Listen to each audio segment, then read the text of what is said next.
Okay, good morning, students. How are you?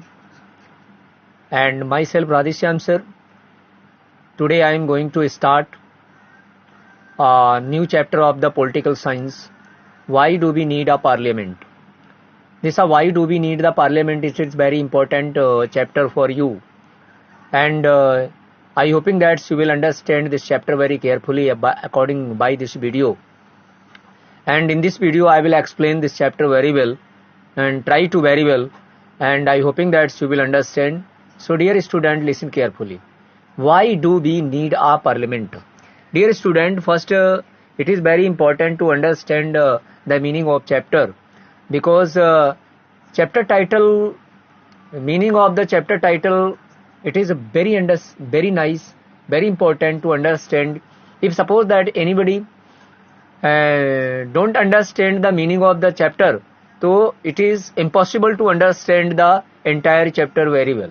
So dear student, why do we need a parliament? Parliament means Sansad, means the home of the government.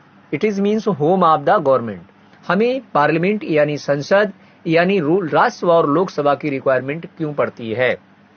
हम संसद की जरूरत हमको क्यों है और क्या कारण है कि देश के अंदर एक पार्लियामेंट होनी चाहिए? तो हमारे देश की जो जनता है, हमारे देश की सरकार है, वो एक प्रकार से पार्लियामेंट्री गवर्नमेंट है. पार्लियामेंट्री गवर्नमेंट का मतलब है कि द सरकार which government gathered in the Delhi in parliament, this government is divided in two groups, any two parts, Rajya Sabha and Lok Sabha. These are Rajya Sabha and Lok Sabha. It is a very important and this a very important part of the government, because by the help of this part, the total states of the India and country, they run by the help of this these organizations group, which organized by the people of India or citizen of India. So that is why we start. See this. Why do we need the parliament? We in India pride ourselves on the being of democratic here. You know that. Firstly, I want to ask this one question: ki in which country we all are living? You have the answer. This, sir, I know. I am living in the India, यानी भारत, यानी आर्यव्रत, यानी Hindustan. Suppose that I have one country, that is India, and India means called is four names. According to four names we call this Bharat, India, India, Hindustan and Aryavrat. हम चार नामों से अपने देश को जानते हैं और समय समय पर हमारे देश के नामों में तब्दीली आती रही. हमें बड़ा गर्व है कि आज हमारा देश कैसा है. Which type of country? Our country? You know. I think that some students know, some don't know. But I explained many times, because entire the class also, in 6th class, 7th class, as well as in now also I am explaining here. So that is why you will try to understand and know that. Again I am reminding you, India is a democratic country. India is democratic country. Dear children, try to understand. The question is come in the mind, and sometime you face this question in your life. Anybody, someone can ask this question ki which type of our country, and you will say that ki our country is a democratic country in the political system, and political way India is a democratic country. हमारा देश कैसा देश है? हमारा देश एक प्रजातंत्र देश है, यानी लोकतंत्र देश है. After 1947, India was a monarchy country. Monarchy not means like a dictatorship type country था. 1947 से पहले हमारा देश तानाशाही गवर्नमेंट के रूप में का बदल गया था. हमारा देश कैसा हो गया था? तानाशाही हो गया था. हमारे देश के नागरिक, हमारे देश के रहने वाले जो भारतीय, वो एक प्रकार से जुल्म सहना शुरू कर दिया था. लेकिन जुल्म सहने की भी एक सीमा होती है, एक लिमिट होती है, और सहते सहते जुल्म हमारे देश के लोगों के अंदर एक करेज भी है कि अगर अधिक जुल्म सहने की क्षमता नहीं होती है तो वो अपने को सैक्रिफाइस भी कर देते हैं और अपने अधिकार को छीन भी लेते हैं. क्योंकि हिंदुस्तान के लोगों की एक आन और मान और मर्यादा रही कि हम आपका सम्मान बहुत करेंगे, अगर हमारे सम्मान में अगर कहीं खोट आई, अगर कहीं पर कहीं दाग आया, तो हम उसका बदला भी अपनी कुर्बानी देकर भी ले सकते हैं। यही हमारे देश के नागरिकों ने अपनी देश की राजनीति को, अपने देश की धरती माँ को छीनने के लिए हमारे देश में सैकड़ों जो है क्रांतिकारी देशभक्त अपनी जान पर खेलकर हमारे देश को स्वतंत्र कराया, आजाद कराया, और उन्हीं की देन है आज हमारा देश आजाद है। और आज हमारे देश की जो पॉलिटिकल सिस्टम है वो कैसा है? डेमोक्रेटिक है, जनता का है। लेकिन इसके साथ साथ ये जरूर हुआ कि डेमोक्रेटिक हो तो गया, लेकिन फिर भी देश के अंदर कहीं ना कहीं एक करप्शन जरूर चलता रहता है। तो सी देयर, ट्राई द अंडरस्टैंड, क्योंकि मैं राजनीति को लेकर चल रहा हूं, तो इसलिए कहीं ना कहीं मेरे मुखार बिंदु से वर्तमान पॉलिटिकल के बारे में भी कुछ शब्द आ जाते हैं। तो please don't mind and listen carefully and try to understand about this point. What I want to say, क्योंकि जनता का जो शासन होता है, यानी जो देश की जनता है वो देश का शासन चलाती है। प्रजातंत्र इसीलिए कहा गया, तंत्र माने होता है सिस्टम, तंत्र मीन्स होता है सिस्टम। जो राजनीतिक सिस्टम है वो कैसा सिस्टम है? जनता का सिस्टम है। यानी जो राजनीतिक अपॉइंटमेंट और इलेक्टिंग जो रिप्रेजेंटेटिव इलेक्ट किए जाते हैं फॉर रन द गवर्नमेंट, तो वो हमारा केवल जनता के हाथ में होता है। और जैसे ही वोटिंग खत्म होता है और अपॉइंटमेंट होने के बाद, इलेक्ट होने के बाद, जैसे ही प्रेसिडेंट मिनिस्टर जैसे कि पार्लियामेंट हाउस में पहुंचने के बाद वो सारे देश की जनता को भूल जाते हैं। यही सबसे बड़ा एक दुख है लोकतंत्र में कि इलेक्शन के बाद, यानी इलेक्ट होने के बाद हमारे देश की जनता को बहुत सी परेशानियां उठानी पड़ती हैं, लेकिन ना ही पीछे मुड़कर उनको कोई देखने आता है और ना ही उनको कोई बात पूछने आता है कि आपने हमको इलेक्ट किया है, आज हम आपके साथ क्या मदद कर सकते हैं।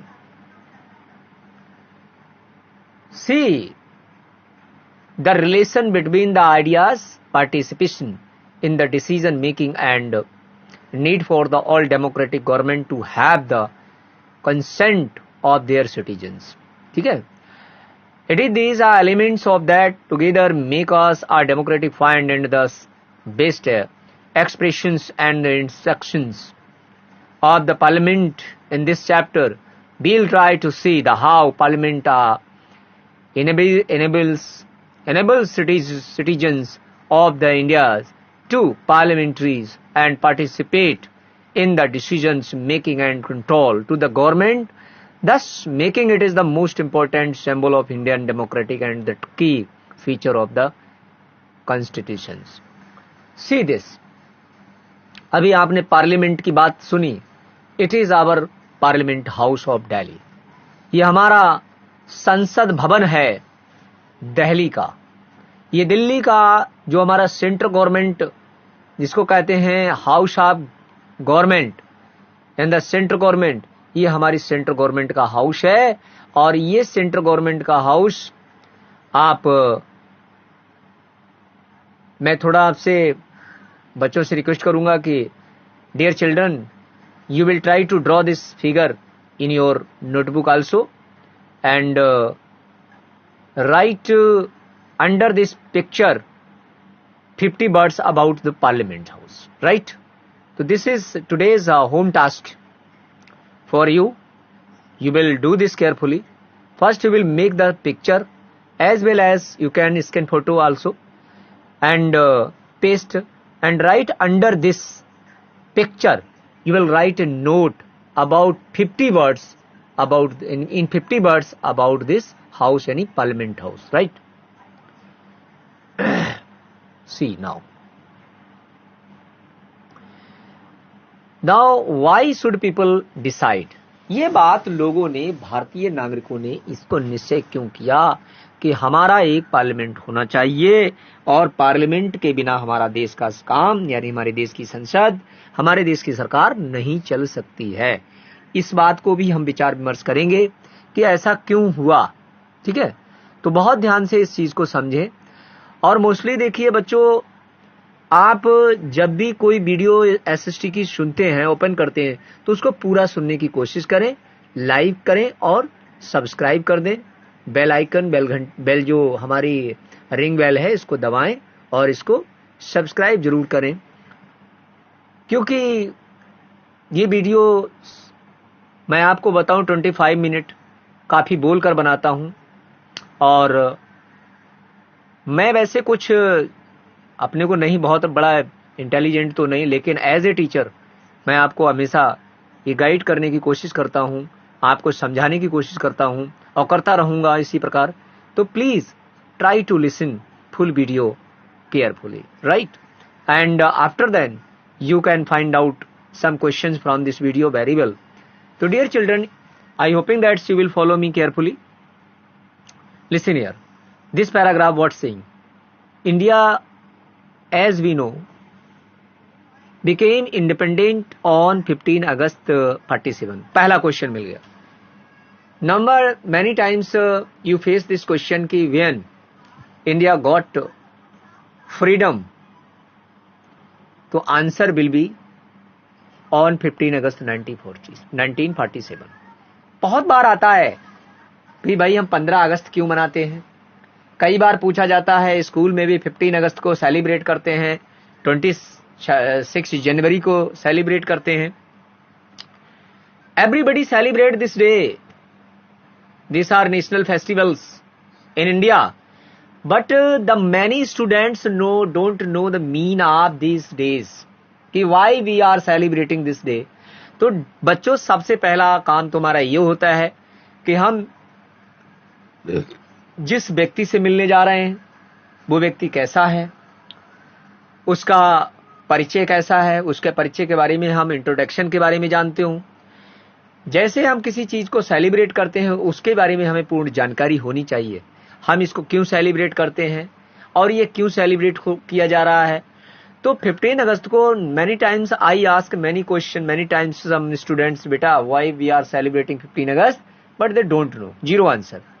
तो remember this first important day for India and Indians, because in this day India got a freedom, यानी इस दिन भारत को पूर्ण स्वतंत्रता नहीं मिल पाई, लेकिन इस दिन भारत जो था वो स्वतंत्र हो गया था। अंग्रेज हमारे देश से 15 अगस्त 1947 को अपने देश रवाना हो गए थे और हमारा देश इंडियंस के हैंडओवर कर दिया था, यानी वो हमारे हाथ में आ गया था। तो ये हमारा सबसे इंपॉर्टेंट देश था और इस दिन को प्राप्त करने के लिए भारतीय नागरिकों, भारतीय इंडियंस के, हमारे इंडियंस के लिए बड़ा गर्व की बात है, लेकिन बड़े दुख की भी बात है। ये दिन हमको ऐसे नहीं मिला।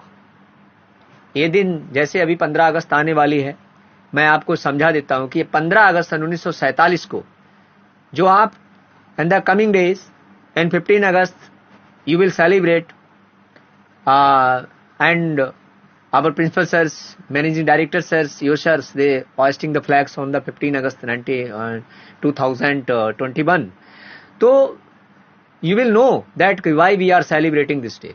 So dear children, this day it is a very very important for Indians and very memorable day for Indians. हमारा देश, ये दिन हमारे लिए बहुत ही महत्वपूर्ण था, वह है। इस दिन हमारे देश से, यानी देश जो था हमारे कब्जे में, यानी जो हमारी संपत्ति थी वो हमको प्राप्त हुई, हम स्वतंत्र हुए। और 15 अगस्त 1947 को जो ब्रिटिशर्स थे, ब्रिटिश गवर्नमेंट थी, वो रिनाउंस कर गई। वो हमारे get right of the government of the British government, हमने उस दिन जो ब्रिटिश गवर्नमेंट से उस दिन छुटकारा लिया। तो इसलिए ये दिन हमें बहुत बहुत इम्पोर्टेंट है। That is why we celebrate this day every year on 15 August 1947। और ये दिन हमको प्राप्त करने के लिए जो हमें प्राप्त हुआ वो बड़े हमारे सैकड़ों हजारों हिंदुस्तानी अपनी जान को कुर्बान करके तब ये दिन हमको प्राप्त हुआ। उनके दिल में ये भावना थी कि मैं रहूं ना रहूं लेकिन मेरा देश रहे और आने वाले समय में मेरे देश की जनता स्वतंत्र और आजाद तरीके से अपने देश में भ्रमण करे, अपने देश में रहकर आनंद ले। क्योंकि हमारा देश दुनिया का सबसे टॉप कंट्री है।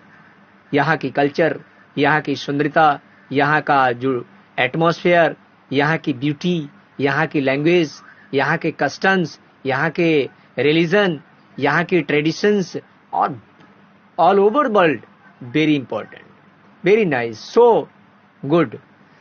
लेकिन हमारे देश के लोग दिन प्रतिदिन कहीं ना कहीं इन सारी इंपॉर्टेंट थिंग्स को, जो हमारी फैसिलिटीज हैं, natural and facilities and Indian culture, इसको कहीं ना कहीं हमारे देश के लोग ही स्पॉइल करते जा रहे हैं।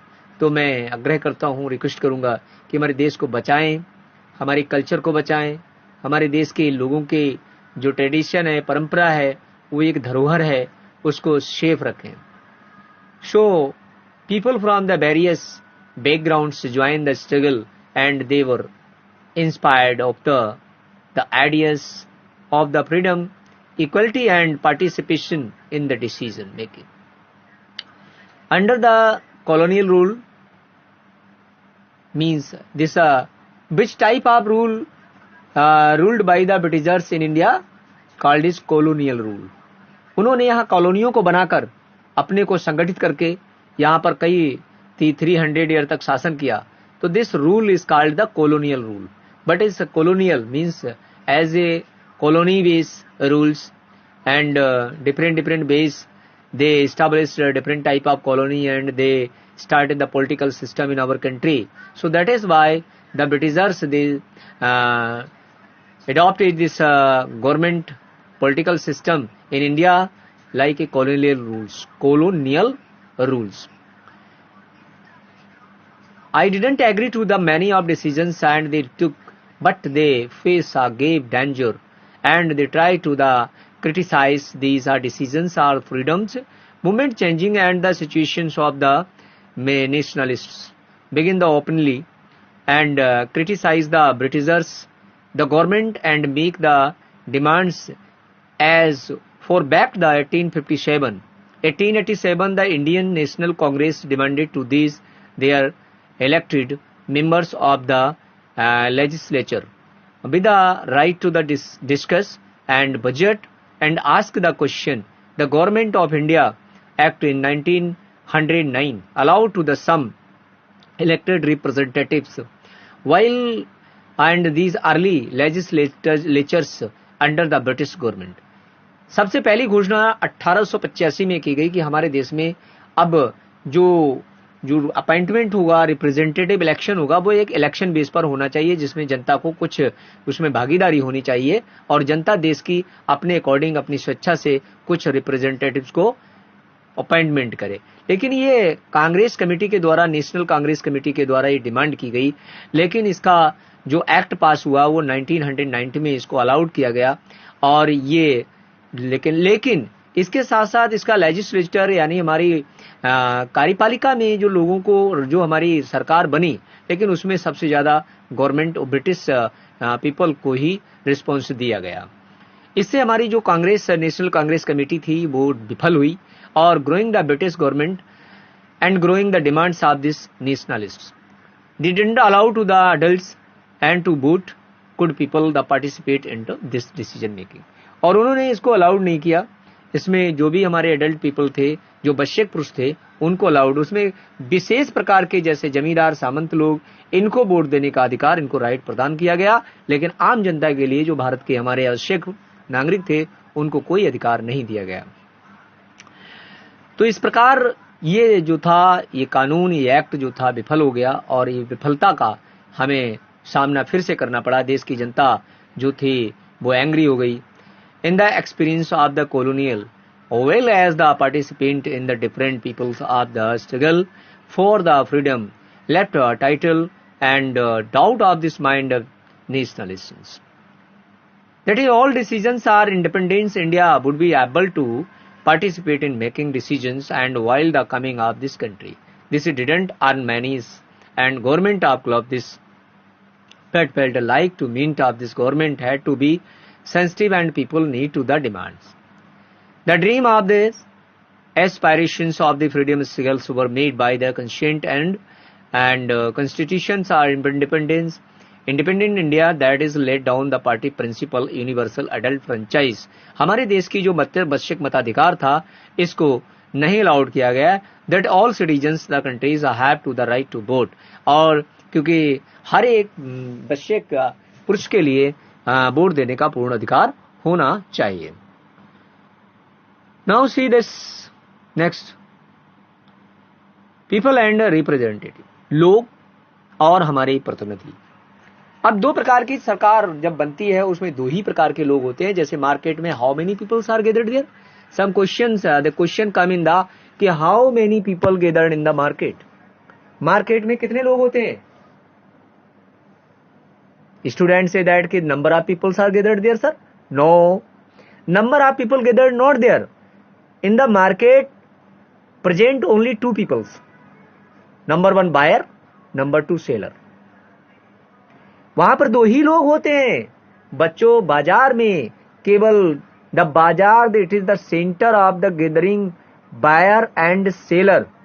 The place is called market. जहां पर बड़ी मात्रा में सेलर और बायर इकट्ठे होते हैं उस सेंटर को मार्केट या बाजार कहा जाता है. ऐसे ही how many people gathered in the election. Election में कितने पीपल होते हैं, कितने लोग होते हैं? Election over only by the help of two peoples. Number one people यानी सिटीजन एंड रिप्रेजेंटेटिव्स. जनता और प्रतिनिधि. एक तो जनता होती है, दूसरा वहां प्रतिनिधि होता है. अगर प्रतिनिधि होगा नहीं तो जनता इलेक्ट किसे करेगी? अगर डेमोक्रेटिक में अगर जनता नहीं होगी तो रिप्रेजेंटेटिव इलेक्ट किससे होगा? तो इससे पता लगता है, इसलिए मैं आपको बता देता हूं. It is very important points for you. How many peoples are gathered in the election? There are two types of people. Number one citizen of India and representative of India. यानी दो ही प्रकार के लोग, मतदाता और मतदाता एंड मत खाता. एक मतदाता होता है जो हमारे देश का नागरिक होता है और एक मत खाता जो मत लेता होता है. तो एक मतदाता और मतपाता दो प्रकार के होते हैं. मतदाता और मतपाता, एक मत देने वाला, मत मीन्स वोट, एंड एक representative except the vote to give that vote. अगर हम जिसको वोट देते हैं वो मतपाता होता है और जो देता है वो मतदाता होता है. लेकिन पहले मतदाता बड़ा होता है लेकिन बाद में मतपाता बड़ा हो जाता है. हमारी जनता में, हमारी सरकार में जो रिप्रेजेंटेटिव गवर्नमेंट होती है, हमारी डेमोक्रेटिक गवर्नमेंट है, उसमें बाद में मतपाता बड़ा होता है. पहले तो बेचारा देश के अंदर घर घर जाकर वो अपने बेगिंग करता है, वोट के लिए रिक्वेस्ट करता है, ईच एंड एवरी नागरिक सिटीजन ऑफ इंडिया. और जैसे ही उसको वोट मिलने के बाद फिर वो जब विनर होने के बाद, इलेक्शन फाइनल होने के बाद, when he reached in the seat, that time he called themselves or himself as a king of the world. तब वो अपने देश को अपने लिए संसार का यूनिवर्सल किंग बोलता है, अपने देश को सबसे बड़ा महान राजा बोलता है. फिर उसमें किसी भी मतदाता का ध्यान नहीं आता है कि जो आज जिस कुर्सी पर मैं पहुंचा हूं वो उन गरीबों के हाथ की मत से पहुंचा हूं. आज वो गरीब रोटी उनको मिल रही होगी या नहीं, उनका दुख दर्द कोई देख रहा होगा या नहीं. इसके बाद कोई भी हमारी प्रजातंत्र में कोई भी मिनिस्टर, कोई भी मंत्री जाकर वहां दोबारा उस तरीके से, जिस तरीके से वोट मांगने गया था, क्या दोबारा उस तरीके से वो रिमाइंड कराने जाता है किसी को पूछने जाता है? नहीं। बस यहीं पर एक पॉलिटिकल सिस्टम जो डेमोक्रेटिक का है वो फ्लॉप हो जाता है।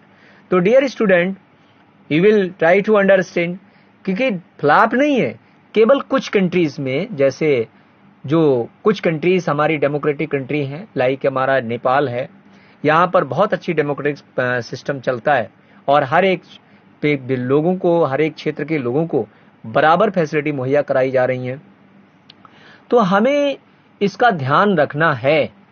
तो आज इस वीडियो के अंतर्गत, according this video, I am trying to give the full meaning the parliament. You will try to understand, and some questions I will give you, but 5 questions you will find out from this chapter, and you will write in your notebook, and one figure, our parliament, Indian parliament, draw this figure, and as well as photo, click photo and paste in your notebook, or write under this figure you will write a note in 50 words about parliament. ठीक है, collect करेंगे। This is your home task. Thank you.